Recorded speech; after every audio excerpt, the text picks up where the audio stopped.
Antarctica. Over 5 million square miles of ice and snow. One of the harshest spots on the planet. Look how cool it is. It's amazing. And the location of an extraordinary event.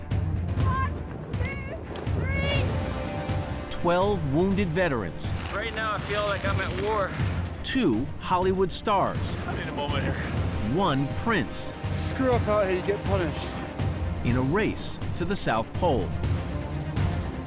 What starts as a test of endurance Struggling to breathe. turns into a struggle for survival It could be a stroke. in the worst conditions imaginable. Whoa, whoa, whoa, whoa. If we go on like this, we are simply not going to do it. Dragging 175-pound sleds through waves of savage terrain, they must defy cold that'll freeze skin in minutes and cope with lung-busting altitude sickness Easy, you're gonna feel very dizzy.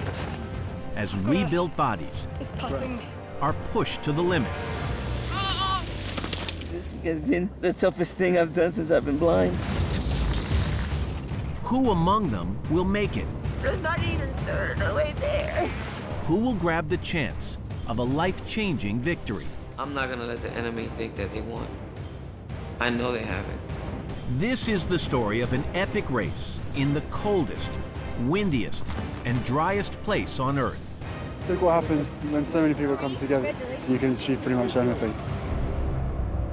This is the story of Prince Harry's South Pole Heroes.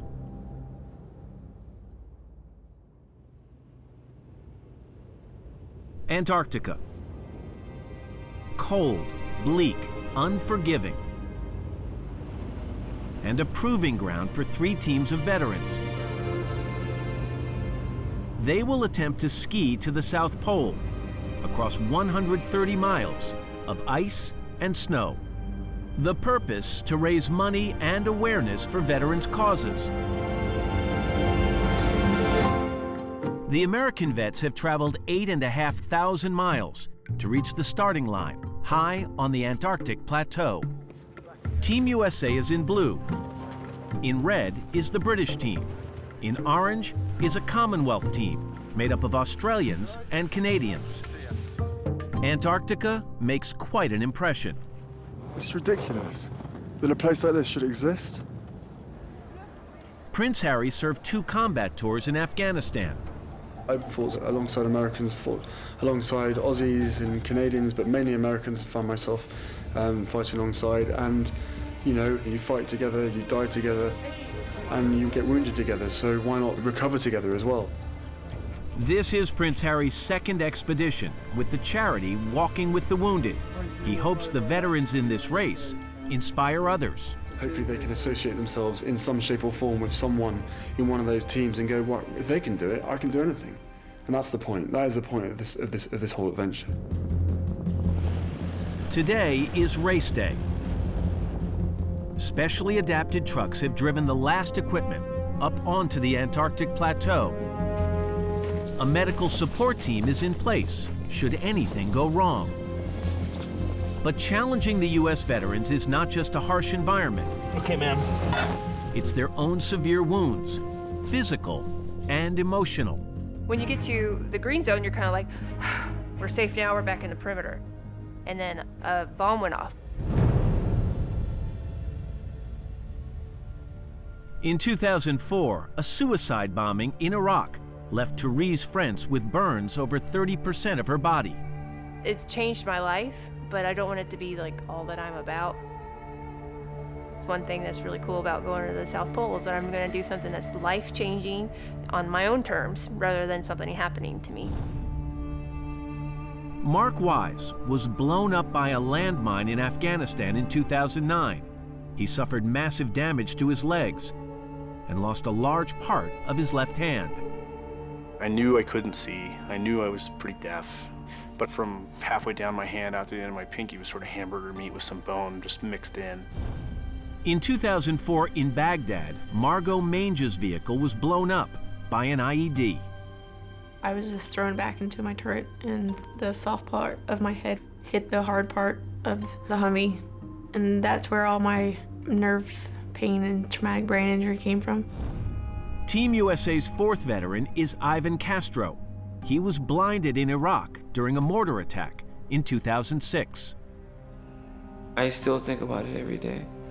How hot it was, the smell, but I don't dwell on it. I can't sit down and cry about it. There's less than an hour until the race begins. The pressure is building. I need a moment here. Each team has one person whose job is team support. For Team USA, it's the star of True Blood, Alexander Skarsgård. The fear is that day 2, the actor dude is like, "Hey guys, wait up, wait up." On the Commonwealth team, it's the star of The Wire, Dominic West. Every one of their injuries is exacerbated by cold. I want to do all I can to help them get through it. And for the British, it's Prince Harry. I'm going to do my best to keep up with them because, the last thing I want to do is just be slowing these guys down. I want to be leading them. The 130-mile race to the South Pole is minutes away. Do you have anything else? Everybody's moving around very fast, and I wish I could do some more, Years of planning, training, and sacrifice have led to this moment. Thank you. I just don't want to slow my team down. I would like to be able to pull my own weight, literally. Ahead of them, sub-zero cold, howling wind, and 130 miles of trackless ice.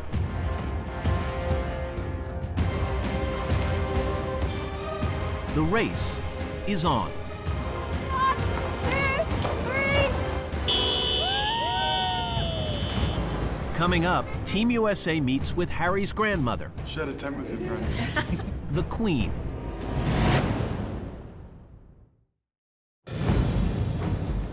Up at nearly 10,000 feet on the Antarctic plateau, Prince Harry and 3 teams of wounded veterans are racing 130 miles to the South Pole.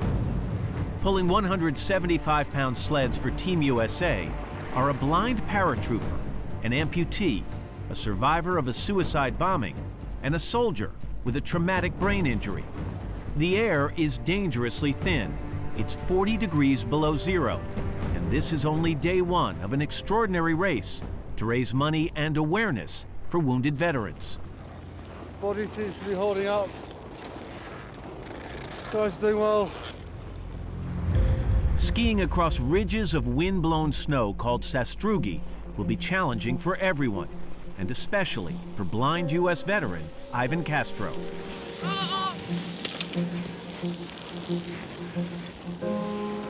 If this was flat, it would be different, but with all this sastrugi, it's tough. Brakes go off a lip. On it now. Team USA is already falling behind, despite the encouragement of their mentor and race organizer Ed Parker.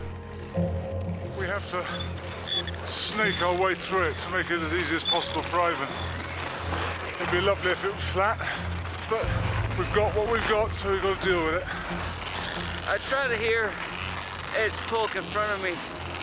If he slows down a little bit, I know there's a sastrugi coming up, but Ed's been sastrugi the whole time. It hasn't stopped. I can't even enjoy the beauty because I'm in so much pain. Margot Mange suffered a traumatic brain injury in Iraq and endures constant migraine-like pain. Her skull was reconstructed with a titanium plate, highly sensitive to Antarctic temperatures. But right now it feels like there's a bald spot and it's just very cold. The rules for this 130-mile race stipulate teams can only ski between 9 a.m. and 5 p.m. Team USA hopes to cover 13 miles a day. They could reach the South Pole in a couple of weeks. The vets will burn a massive 6,500 calories a day, so every 2 hours, teams need to stop and refuel. We're winning. Every second counts. Yeah. Time spent eating is time lost racing. I gotta take this down jacket off. Team USA also needs to help Ivan. The teams couldn't be further from where they were just a month ago. Before leaving for Antarctica, Harry arranged a very special send-off. I was excited the first time I was able to just see Buckingham Palace. Now I'm going to go inside Buckingham Palace. I'm going to meet the Queen of England. Her face is on money. That's huge. That's amazing. This is Ingersoll who took myself and Prince Harry to the North Pole last time round. Oh, did you? That was brave. Shared a tent with him, brave. That's incredibly brave. Not looking forward to the cold though. Ivan is Puerto Rican. I'm from Puerto Rico. Oh, are you? Yes, That ma'am. seems even more unlikely, doesn't it? I don't know how they're going to get me out of the sleeping bag. Mind the crevasses and things that one might find. Yes, well, I hope it works out all right for you. A royal photo rounds off a very special occasion. Okay, everybody, all right, stand by, and there we go, and thank you.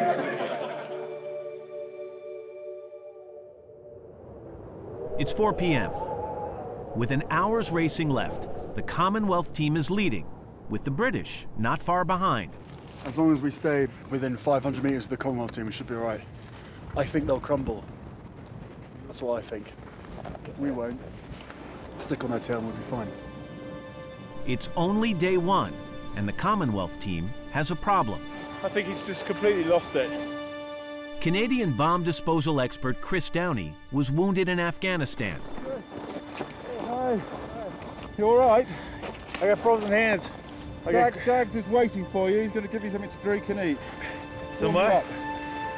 Yeah. Chris has fallen victim to a classic Antarctic problem, sweating. You all right? Huh? Even at 40 below zero, too many layers can make you sweat, which then freezes to your clothes. No, I was toasty warm until we stopped. And then I took them off for a second. My hands were wet. Were They wet? sweating, yeah. So tomorrow I'm going to ski with just one layer. Yeah. Don't let your hands get wet.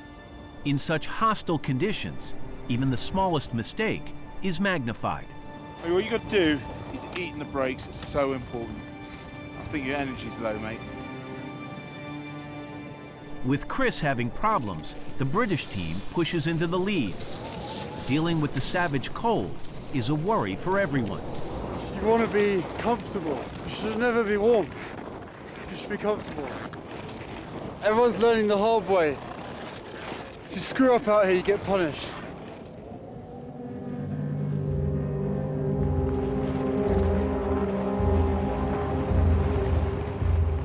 It's 5 o'clock. Everyone has to stop now and make camp for their first night. Step up and back. Okay. The vets need to put up their tents fast. Once inside, their priority is to light a stove and get warm. They melt snow for water, prepare their dehydrated rations, and get eating. And you're right, my beard is ginger. He was trying to say, do you think it's blonde? I'm going, no. At least it's not grey. Hey, come on, steady man. I think it's sort of a welcome to Antarctica type day. For Team USA, it's all taking a little longer. Not good, man. I'm cold and I'm extremely tired. Without sight, Ivan is unable to help pitch camp. And if you're standing around here, you get cold fast. So we've got to get Ivan in there as quickly as possible so he doesn't get cold. And Margaret and I have now just finished putting up the tent. And are there any more steaks? That one? It's been tougher. I mean, I knew it'd be tough, but it was really tough.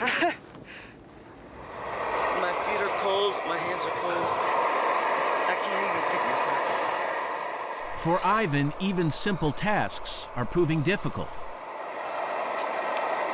I'm worthless today. No, you're not. Yeah, I am. But don't sit there saying that, Ivan.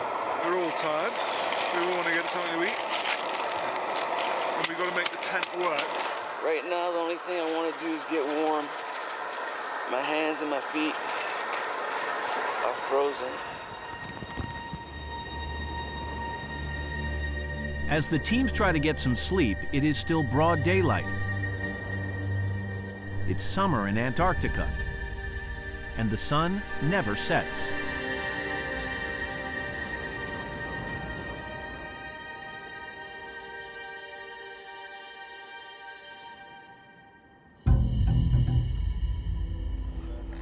It's day 2 and almost 9 a.m. We, the US team, are far behind everyone else. Come on, guys. Spread across the ice, the teams are packing sleds, called pulks, and getting ready to race. Is that good? Yeah. Let's get the skis on.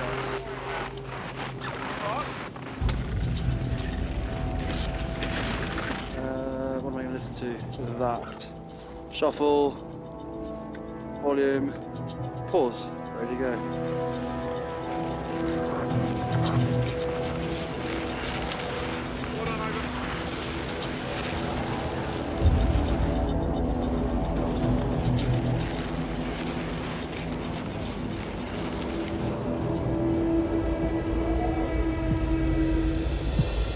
The teams have only been racing for an hour when there's an emergency call from the Commonwealth team. It seems that Chris has collapsed. After struggling yesterday, it appears the Canadian bomb disposal expert Chris is in serious trouble. We don't really know what we'll find when we get there. It could be anything.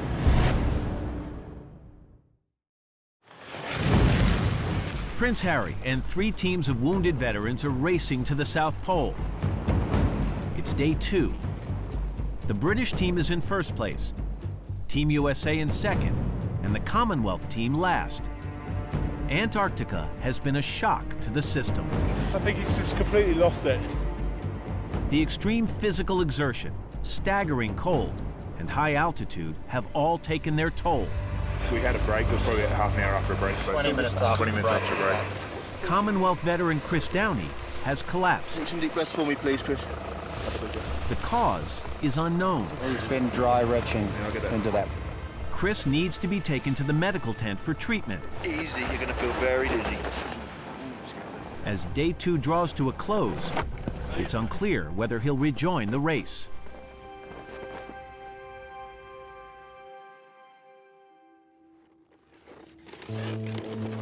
It's day 3, 108 miles to go.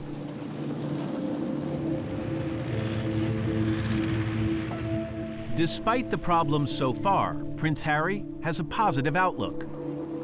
At some point today, the table should turn. Everyone's sort of negative to positive thinking. Pain should start sort of moving aside, and your body should start becoming accustomed to what it's built to do.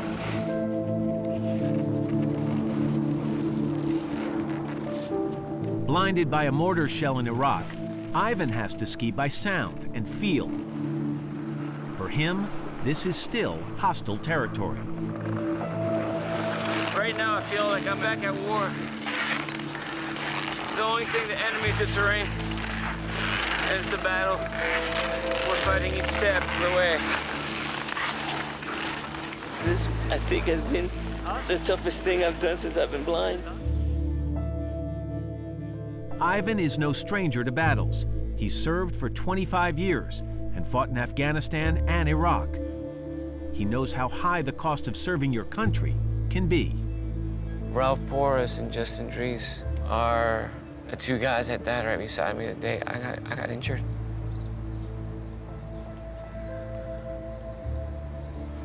Oh man, give me a minute.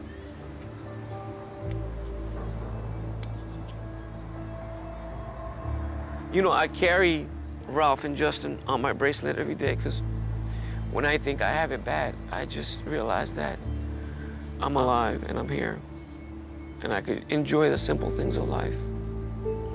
They're not here, you know.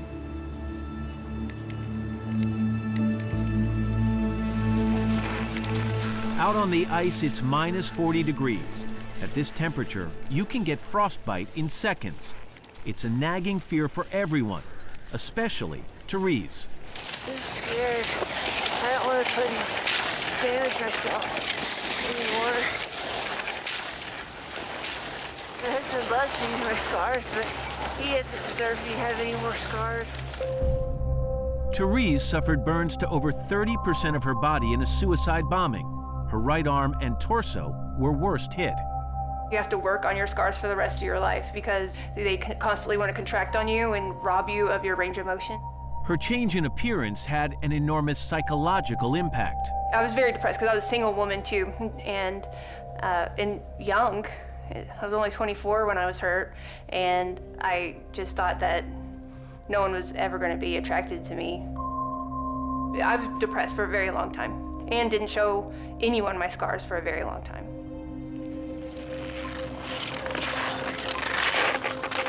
Okay, let's have a break here. The teams are strung out across the ice. Team USA is now 2.5 miles behind the Brits.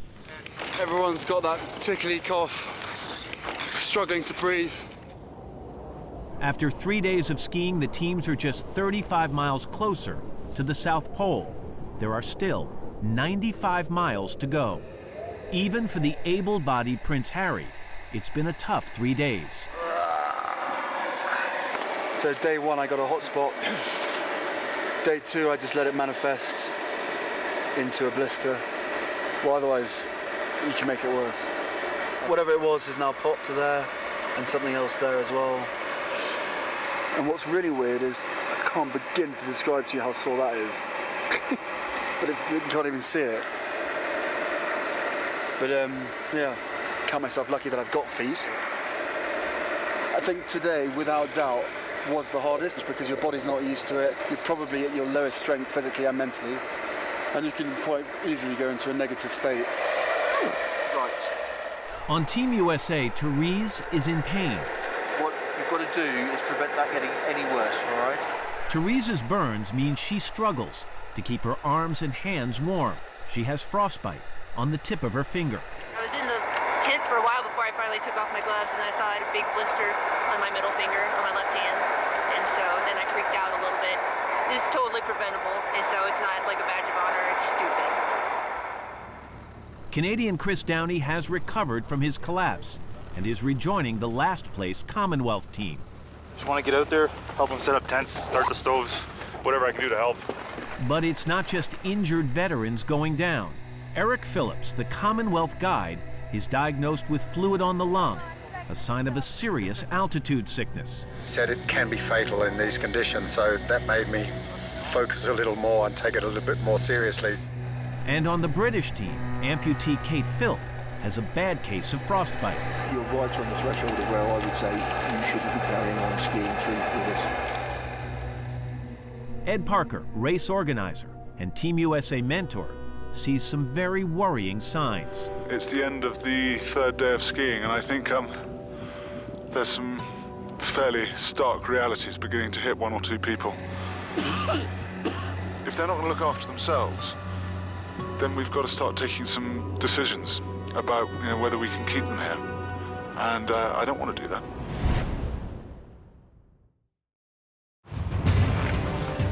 Prince Harry and 3 teams of wounded veterans are in a grueling race to the South Pole.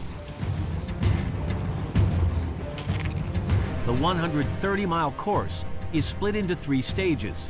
Stage times for each team will be added together to decide the winner. It's day 4. Prince Harry and the British team are about 2 hours in front, pushing hard to finish stage 1 sometime tomorrow. Duncan's up front, double amputee, leading the way, pushing on with a really nice pace. Everyone's on the polk in front of them, if that makes sense. That's the rule. Don't lose any distance between yourself and the polk in front of you. If Team USA is going to challenge for the lead, they've got a lot of work to do. For the first time, partial hand amputee Mark Wise is struggling. Today's been pretty rough. The hand was really cold and cooling down, so that was a touch scary. Like, I only got 7 digits. I don't want to lose anymore. I had specific guidance. Don't lose anything. Since being blown up in Afghanistan, Mark has refused to let severe injuries to his arms and legs hold him back. Although it hurts to run because my knees have been reconstructed, if I don't do it, I notice they're a lot worse. Going to the South Pole is just another part of that recovery and just being who you've always been. Ivan, who's been struggling the most, is in better spirits today. I think anytime I'm cold, I'm going to relate back to this day and put it in perspective. Oh, that's not cold. Antarctica's cold. Actor Alexander Skarsgård is looking on the bright side. It's getting easier for Ivan, because I think the first day or two was just pure shock for him. Playing catch-up to the British team is a relentless task. Margot Mange is working hard to keep her mind occupied. I'm creating animals for everyone on the team.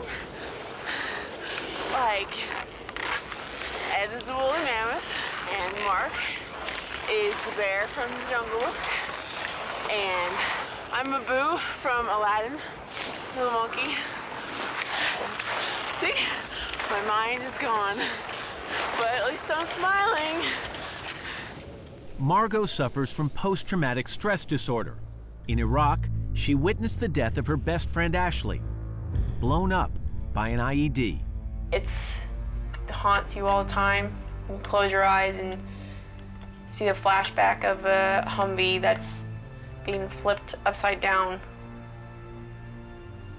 The people inside of it burning alive.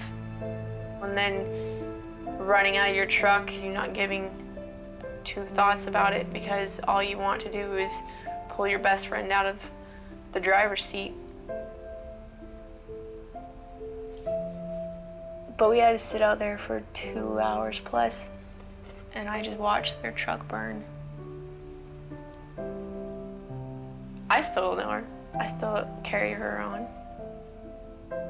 So when something is kicking my ass, she will be the one that is going to put one foot in front of the other.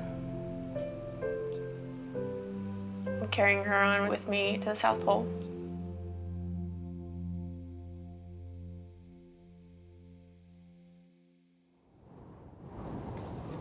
As day 5 dawns, the end of stage 1 is still 8 miles away.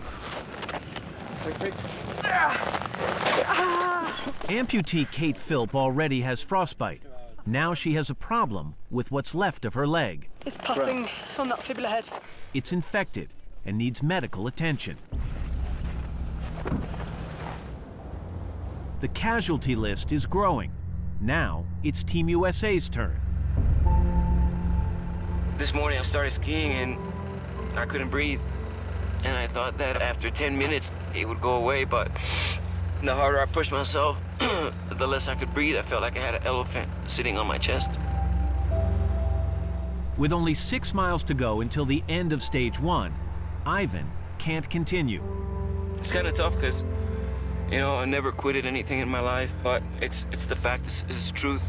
And I'm slowing down the team, and if I slow down the team, they're gonna get cold.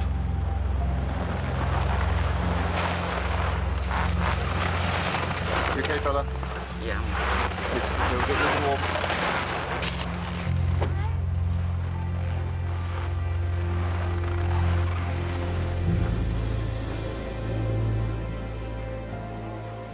After 5 days of skiing, Prince Harry and the British team finished stage 1 in first place.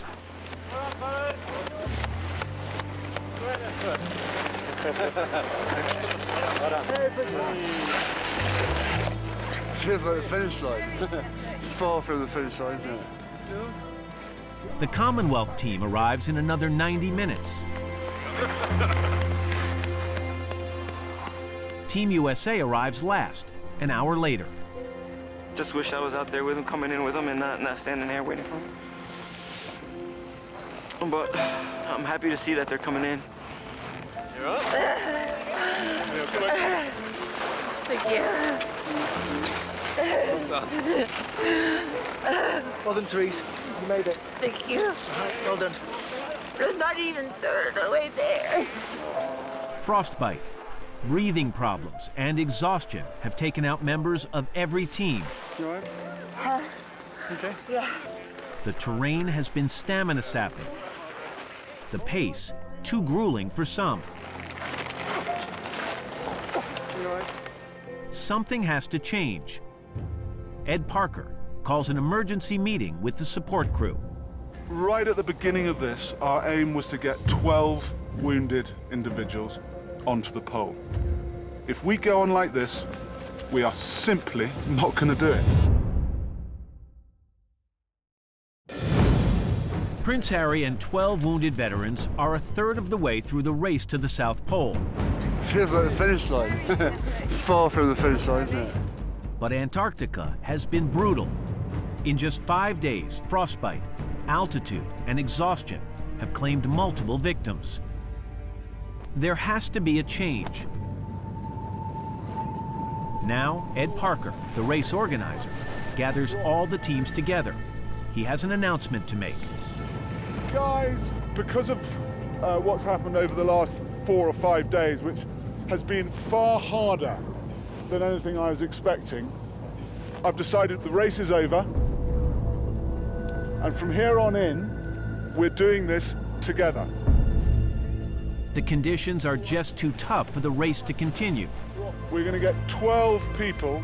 Ed's plan is to unite all the teams and slow the pace down. We're going to remove any more jeopardy.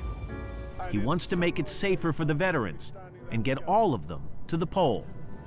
We've had some issues on all 3 teams, and it's just, safety first. We got to remind ourselves why we're down here, and that we come home with 12 soldiers, Not everyone is pleased to lose that competitive edge. It's disappointing, Personally, I'm feeling really good.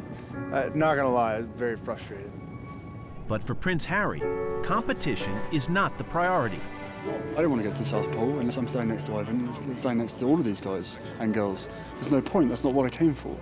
So, in a weird way, the people that are tougher and who could do it need to just bite their tongue, swallow it, and say, I got selected for the cause, not for my own personal well-being. And that's how I look at it. You guys are freaking speed demons. Shut up. I also do like the fact that now we're going to do everything as a team.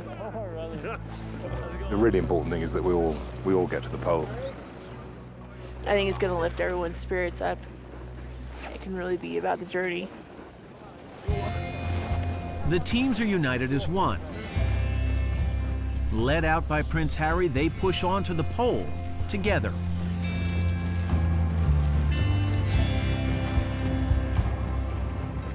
Everyone's got their own personal reasons for being out here. It's a wonderful opportunity for them to find themselves again. So I hope that if they haven't come to terms with their injuries and stuff, then maybe this is the best place for it.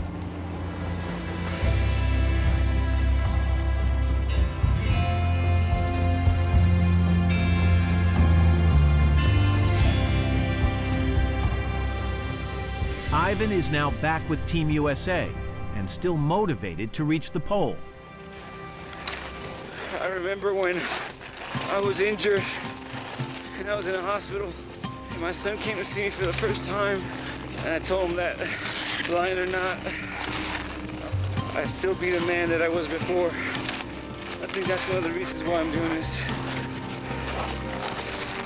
Just to be able to be the man that I was before. It's still tough. It's tough being out here. But I look at Margot and Ivan, and they're in pain, but they keep going along. But we're doing fine. And we're all going to be in really great shape when we're done. The race may be over, but the challenge is still huge.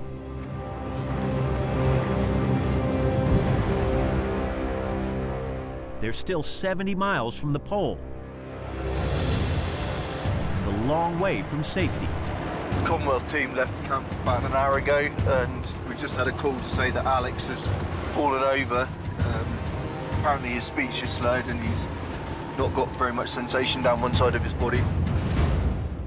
Alex Baudin d'Anjou is a combat engineer in the Canadian Army. What happened? I can't feel on this side now. 1, 2, 3. Alex survived 2 explosions in Afghanistan, but Antarctica has taken him out. It could be a stroke, but we don't know. We have to go back in the camp and take a better look at him. The race was canceled to make things safer, but Antarctica remains utterly unforgiving. It's not long until there's another emergency call. He's had headaches for a number of days, but I gather it's got worse overnight. This time, it's Prince Harry. Skiing to the South Pole has been punishing. Many wounded veterans have struggled. It could be a stroke. Morning, Harry. But on day 8, it's Prince Harry who's gone down. Just describe the headaches to me at the moment, please. It just feels as though it's expanding. It's just getting worse and worse. Harry has fallen victim to the extreme environment. High altitude, dehydration, and exhaustion have finally gotten to him. Antarctica jumped up, bit me in the ass. This place really can turn you inside out, upside down. It will slowly grind you down until you have that utmost respect for it, of which I now have. Can you feel me touching you down here? And here? Yeah, I'm frustrated and disappointed in myself. I thought I could come out here and just crack on and see it through without any issues, make sure that I'm here for the guys when they need me. It really does prove quite how mentally and physically tough these guys are. Prince Harry is out of the challenge, for now.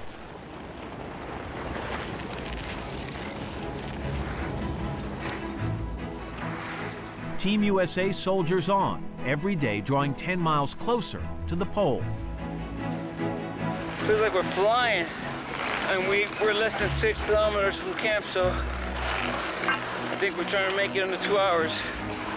Honestly, I love it here. While I'm skiing, I'm constantly thinking about anything besides pain. So Antarctica has been a blessing of knowledge about how not to be in pain. I think I should just stay here. Therese nearly quit after getting frostbite. Now, she knows what it takes to survive here. This feels a lot better than this morning. You're doing good. You're doing really good. Now, when I see other people manipulating fuel bottles without gloves, and I throw gloves at them and stuff, so that's my job now, to try to prevent frostbite on anybody's hands. Ivan is more comfortable with the cold now. But in Antarctica, you can't relax for a minute. Ladies and gentlemen, the master at work. Whoa, whoa, whoa, whoa.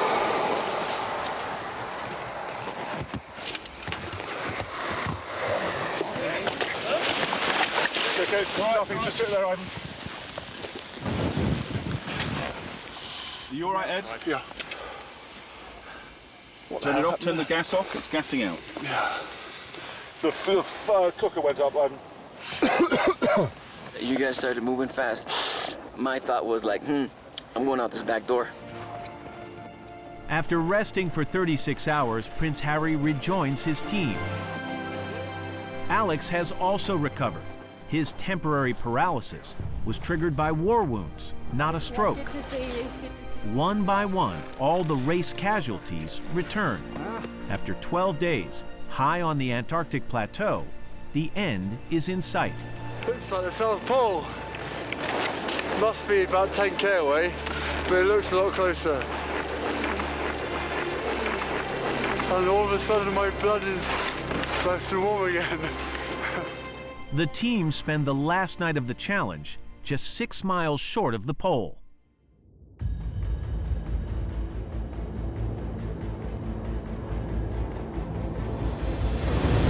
Good morning. It is the morning of Friday the 13th, which means it's South Pole Day. Right behind me is my future. It's a launching off point. It's the South Pole. It's amazing.